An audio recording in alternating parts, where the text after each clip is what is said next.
Thank you so much for doing this. I really appreciate you taking our time. And I think a good starting point for us will be if you enlighten us a little bit about your own professional journey and your vision and mission behind your current organization, which I believe is Cornerstone Christian Counseling.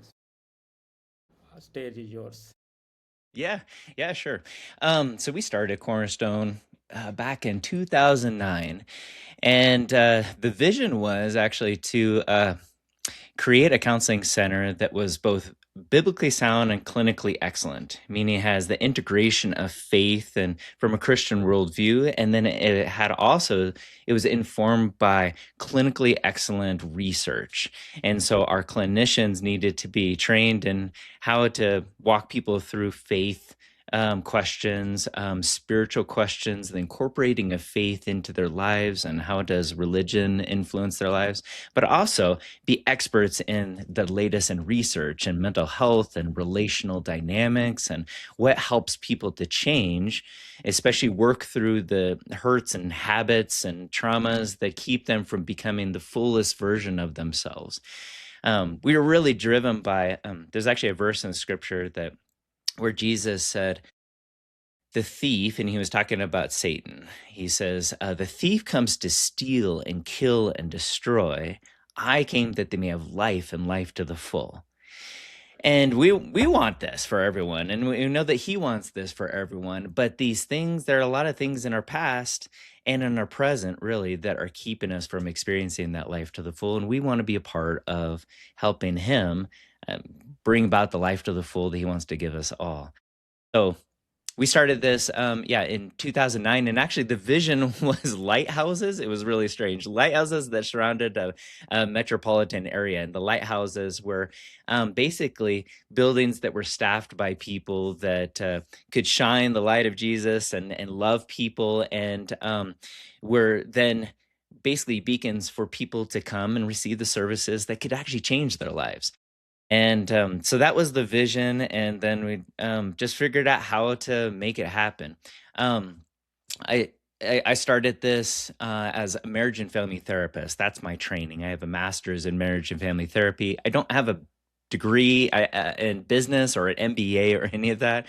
So had to figure out how to maintain a full time job while growing this on the side, and sure enough, I needed help, and right, and my wife actually said I could help. I could answer the calls, I could answer the emails that come in, and so she helped me right away. And within, I should say, a couple months, and so she did the admin side of things. I did the clinical side of things. We started getting an influx of clients coming in to see me, and then so I started hiring on friends basically that were in the field that I trusted, and they as wonderful clinicians, and really they had the faith that we were looking for. And so we start hiring them on, and we started just bringing in clients and giving them clients, bringing them in and bringing in clients, giving them clients. And so being a conduit basically for an influx of clients. And we just needed to make sure that customers or leads were being answered right away Right. in their time of need.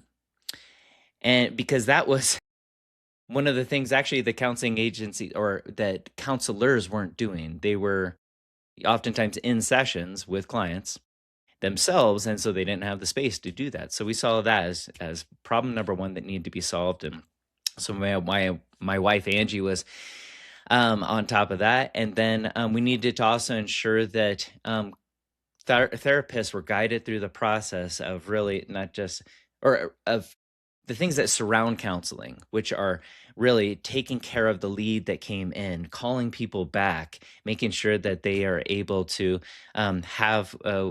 We offer 15 minutes case consultations that introduces prospective clients to the process of counseling, but also to the person in that counselor or the person of the counselor, and get to know them personally. So we facilitated that. And then we also formed a community for our clinicians when we started hiring more people, because we found that clinicians are actually a pretty lonely bunch. They're in session with people and they can't really talk about what they talk about because it's confidential. but they can join together with other therapists, and then they can help one another through case consultation and also through personal support. And so creating the community for our providers also has been such a valuable part of what now has become Cornerstone as a whole. We want Cornerstone to run like a well-run church or well-run community of people that support one another so they can support others. That's the top goal. Love each other so that we could love others.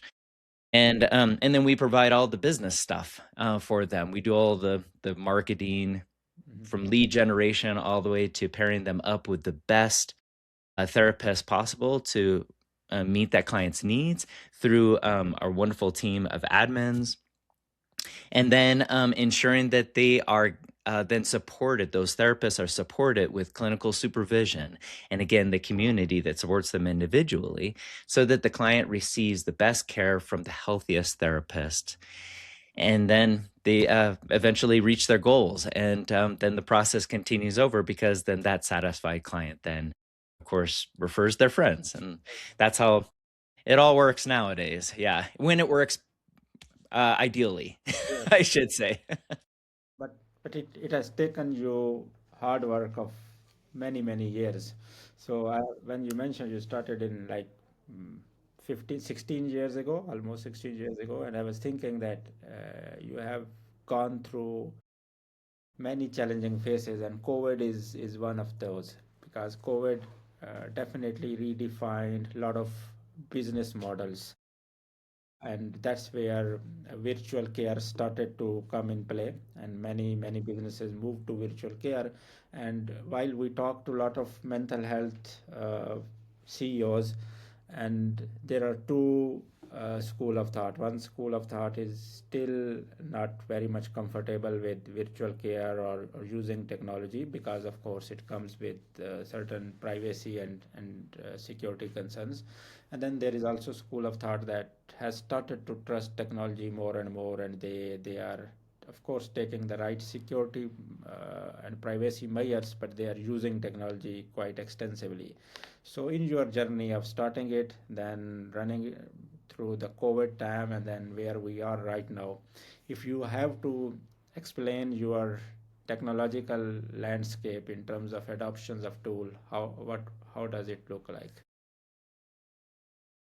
We were fortunate enough to actually be inspired to really bolster our telehealth offerings right before COVID happened. So Angie, my wife, she's a big prayer, and she as she was praying, she actually said, "We have to actually grow our ability to help people online." I was like, "Okay, I don't even know if people want to come in online, you know." We and But sure enough, we did that, and about a month later, after we got that established and got all of our clinicians online, COVID happened, just like that, and it was pretty amazing. So we were really thankful that we were established in a way that we could serve people during that season.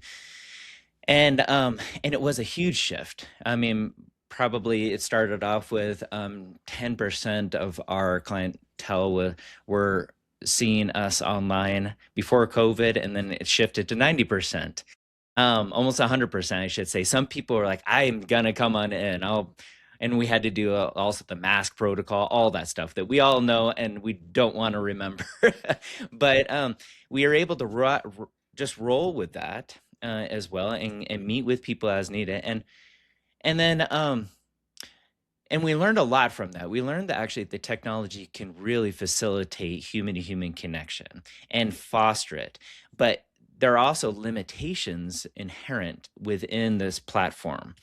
And so we learned about, the power of having a good camera, the power of having good lighting, because we humans communicate through micro gestures, even our nonverbals, right?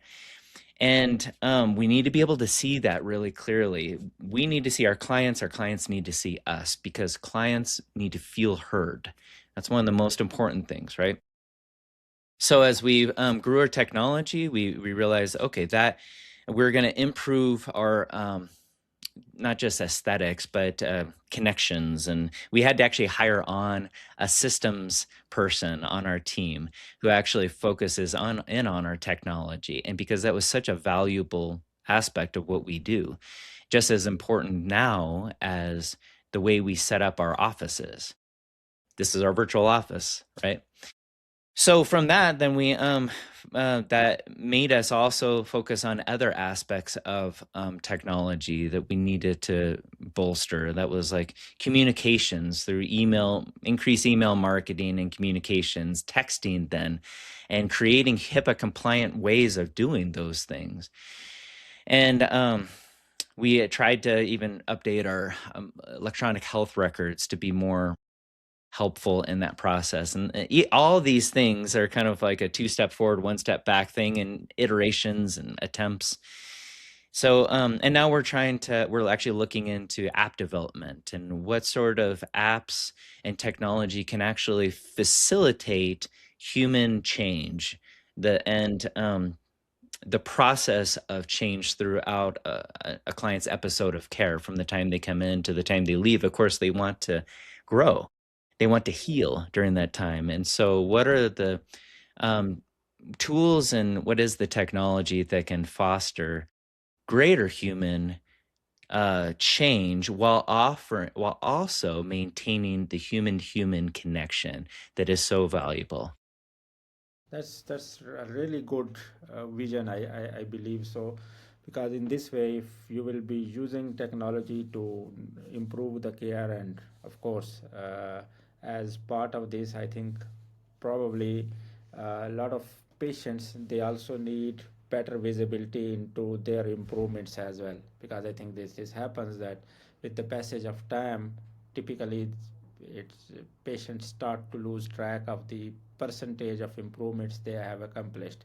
So if you have apps like that in place, in house, or adopted, I think it can not only help you get better visibility or improve the quality of care, but it can also give a lot of peace of mind to patients as well.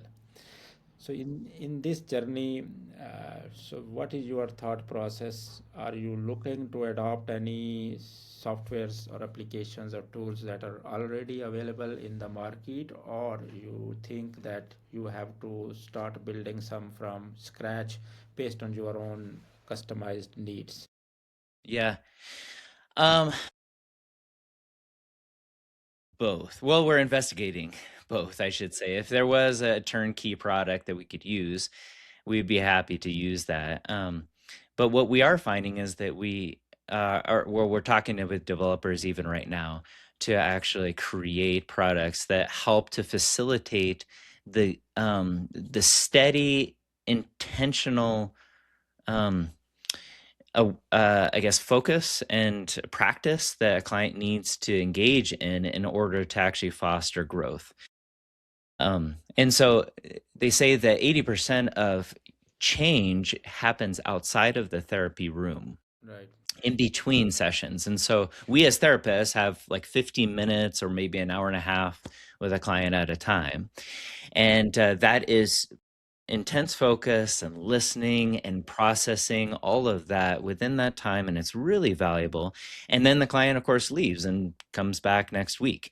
And we want to have tools that actually help that client to continue that journey throughout the rest of the week. And a lot of times this involves, things like homework assignments. We give them homework assignments or journaling assignments or conversations with people, or just topics to consider throughout the week. Depending on the client's ability to engage in that, as in how much change they can handle at one time. Sometimes they just need breaks, and counseling for that 15 minutes is enough because we're diving into areas of discomfort that actually are pretty painful to go into. And they go into that in the comfort and care or the safety of our space, and then they take a break from it. Whereas others, they say, okay, now give me homework. Let me do these in between steps, in between now and the next time I meet with you. And so we are trying to develop journaling software or an app that can actually help them to have daily reminders of things that they can do that foster continued growth. Right. I think one of the amazing thing, and please correct me if I misunderstood that, one of the amazing thing you are doing is you are helping your patients and customers with building a system outside of clinic, a system in their daily life that helps them heal and helps them get better. I think it's so important because once the system is in place and they follow the system, I think this can ensure a long-term improvements for them in terms of their health. Yeah, So I believe so. I want to ask you a little because you are operating in a very small niche. I mean, yes, there are a lot of mental health and behavioral health companies out there, but you have integrated faith into that. So it's there are not a lot of organizations that are doing that. Are there any misconceptions in this type of care that you believe are still out there, or you have to basis? Yeah, yeah, quite a few actually. Yeah. Um, I mean, first of all, the oftentimes it's a misconception, but the general belief of what does Christian counseling mean, even what the faith of Christianity means, um, and and that is informed by generally people's experience or lack of experience. Um, but we oftentimes are met with uh, preconceived ideas, but okay, both in our clients and in people's perception. And so when our clients come in, oftentimes there needs to be clarification. What does faith look like for you, and how can we actually come alongside of you, because we really want to meet our clients where we're at and not necessarily impose our beliefs on it. We are who we are and we have our beliefs, but and so we have implicit bias because of that. And but we want to honor our clients where they're at in their journey as well. And we see that in the example when we look at Jesus. We see that in his example, that he met people of actually differing faiths and backgrounds, and he honored them where they were at. And so we do the same as well. But we need to clarify what people their perception of faith and what they really want to focus on. A lot of times, I should say, that's how we work. The preconceived idea is if you're a Christian and you're a leader, and then it is a ministry that is about um, just basically imposing religious doctrine on people. So we do we love the foundational doctrines of who Jesus is, and that we're to love our neighbors, love God, and graciously show up for people, and that the gospel of Jesus is foundational for healing. We love that, and that's who we are, and we believe that God is alive and well, and in His Holy Spirit He is working in the counseling room. Now, how overt we are, again, is dependent upon who our clients are. And so we really respect where our clients are. And so the preconceived idea, again, is, well, you're just going to like use Bible verses and say, hey, this is John 3:16, and call me and take 5 of these and call me in the morning, like it's a prescription. And we think it is a description of care and the way that we're to show up, more than it is a prescription, because the prescription is generally a lot more nuanced in people's lives. So people have preconceived ideas about that, especially because their religious upbringing themselves. They may have come from an ultra religious Yeah. or conservative background, or they were hurt by Christians in the past. And I've seen the bumper sticker a number of times where people have said, I'd believe in you, God, if it weren't for your followers." And it's a challenging statement to those of us who are believers, and we want to change that stigma. We we really believe we're called to love our neighbors, and we're going to try to do that as best we can. And in so doing, we're going to change the stigma. There's also another stigma of like people in the church, they feel like they don't need anything but religious doctrine or the Bible and prayer. That's all that I need.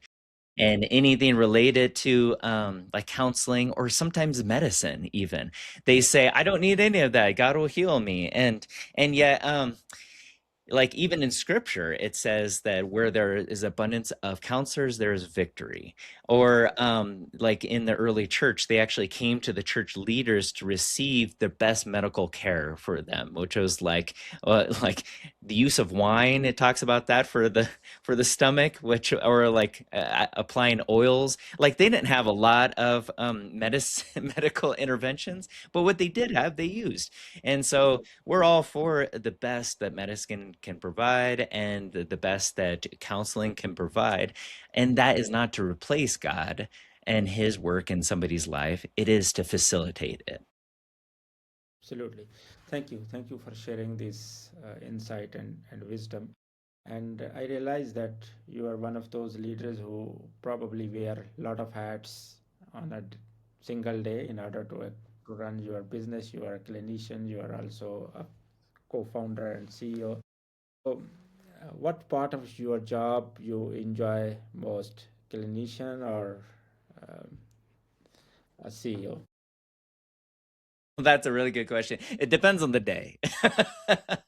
It depends on maybe even the moment of the day, to tell you the truth. Because I love meeting with people. It is a joy in my life to meet with people and to care for people individually. They come into my office or I meet online. I also love leading leaders, caring for people who care for people. And that's what I get to do as CEO. I get to care for those that are caring for our people. And that's a true joy because we have such a wonderful team of clinicians. And I love caring for them and facilitating the business environment that supports them, while also caring for them as best I can individually or with the systems that we have, the various the managers and the supervisors that we have hired to care for people. We have a wonderful team of directors that establish the caring systems that surround everyone and the caring relationships that care for everyone. So that's from like directors to supervisors to managers and to systems analysts. You know, all these people are really to facilitate or to support our counselors so that our counselors can better care for our clients. And so that in and of itself is a joy. And it can be also tiring, to tell you the truth, you know, when you have to be the one that talks about budget cuts when there's a lean season. That's really hard when you have to talk about meeting certain standards of clinical excellence, and that if you don't meet these certain standards, we actually have to pull back on these particular clients because you're not serving them to the degree that we need you to serve them. And so, in as we do that, we also care for our clients because we ensure that the clinical care that they get is excellent. So we have to make hard choices as well in this role. Yeah, no, I hear you because I believe this the role you are in is not just title. It comes with a lot of responsibilities and probably taking a lot of tough decisions on daily basis. So I mean, it's not at all an easy role to be in. But I Not at believe all. that being a clinician and understanding your business, that's very important because it helps you make the right decisions from CEO lens as well, if you understand the business very well. And I want to ask you about the thing you just mentioned that, and I believe that a lot of CEOs struggle with this is that they onboard people in their organization purely on the basis of their credentials, and then they later find it out that person is not integrating well with the organization culture or they are not very well aligned with the core values and belief of the company. So I'm sure you are doing it for almost 2 decades. So what is your go-to approaches that you follow in order to make sure that your staff is really aligned with your thought process, your philosophy, and your core values? Yeah, really good question. Of course, it first starts the hiring process, ensuring that culture is very well described in the hiring process and the needs of the position are very well described in not just the job description, but reiterated repeatedly during those interviews. So, and we actually use other assessments as well. So we've used personality inventories that actually help us to clarify how a person is going to engage the team, and we found those to be valuable. Um, we use Working Genius is a personality inventory that we actually recently used, and recently took our halt last year, I should say. Well, at the beginning of this year, actually.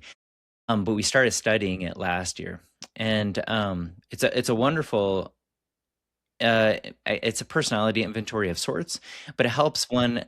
Uh, it helps to describe how the person engages the team and what their role is from ideation through implementation, and that's so valuable. Right. We use other personality inventories like Enneagram, which is more of like just personality. It's not really business oriented, but it helps us to then talk on a more personal level about how somebody processes things and how they show up during times of stress. And that can then reveal what is not revealed in the vita or the resume. And because a lot of things aren't revealed in that, and even in the interview process we're such bad judges in interviews, from what I've seen in research and even in experience, like we get it right about 50% of the time, but then like you said, they show up and you say, oh, I didn't foresee that coming. I thought they were going to be so much better at that, but they're actually better at this over here, and that thing that we hired them for, well, actually, we need to make some adjustments. And so we have had to make some adjustments where people just weren't a good fit, not because of their skill set, but because of their personality, which that's been surprising, or because of just life circumstances or their ability to handle stress. That was a significant learning point for us, is that people, when they're healthy and when the business is running well, they show up one way, but when they're unhealthy or overwhelmed, they're Right. stressed, and the business is in a downturn, they show up differently. And so it's good to know that ahead of time, of course, if at all possible. Yeah, of course. I do work with some companies, and I have seen that some folks are made for, I mean, they are a good leader in the time of peace, and some folks are really good leader in the time of war. So like every Yes. organization goes through those two phases. I mean, it's sometimes unrealistic to expect that one individual will be successful in both phases. And of course, that becomes the responsibility of a CEO or a founder to make sure that we train them enough to survive the tough time as well. So, Sean, my final question to you. I'm really loving our conversation, and but I think in the respect of time, I would ask you my final question that what is your big picture vision? Where you to be in next 2 or 3 years with respect to your current business? Where you want to take it? Yeah. Yeah, we have been in a season of actually simplifying and refining our processes and our even our personnel. And over the past, I guess, about year and a half, and because, as they say, simple scales and complex fails. And so we've been simplifying things and writing everything out, like SOPs, standard operating procedures, have been the name of the game for us. And and what that has actually helped us to do is to understand our processes and simplify them as best we can, and then that sets us up for scaling as well. And so we've actually pulled back on a location. We had 7 locations. We're pulling back on one of them in order to focus on the 6, and then to expand from there as well. So we're really trying to now investigate how to scale at a rate that allows our our employees to maintain personal connection. So, as you grow, Yeah. a lot of times people feel like a cog in the wheel. They feel disconnected. And so that's what we're investigating also next is how to scale in a healthy way. And so yeah, the whole goal is to replicate what we've been given and to do so in a way that helps us more or helps us help more people heal, grow, and thrive, because that's our mission. And we just want to do it we want to offer that to more and more people around the country. Thank you. And I was talking to someone a couple of days ago, and they mentioned the same thing in a way that resonated with me. They said that unplanned growth has killed more companies than challenges. So I mean, it resonated so much that for scalability and growth, a lot of companies sometimes do it uh, not so mindfully, and they end up impacting the customer care or the quality of services they are providing. So it was really great talking to you, Sean. There was so much insight, so much wisdom, and I would really love that we will record another episode as well, because there are so many areas we haven't discussed or touched on that. But we will do our best to get your story out in the public in hopefully a week or so, and I will send you the link once it's live. But I will be more than happy to be in connection with you and keep exchanging ideas. Well, I look forward to it. This has been a pleasure on, and yeah, I just for all your audience, I wish you nothing but the best, and hope that you can experience the life to the full that Jesus died to give us all. I'll plug that right now too. Thank you. Thank you so much. You're Have a welcome. great day. You too. Bye Bye bye. bye.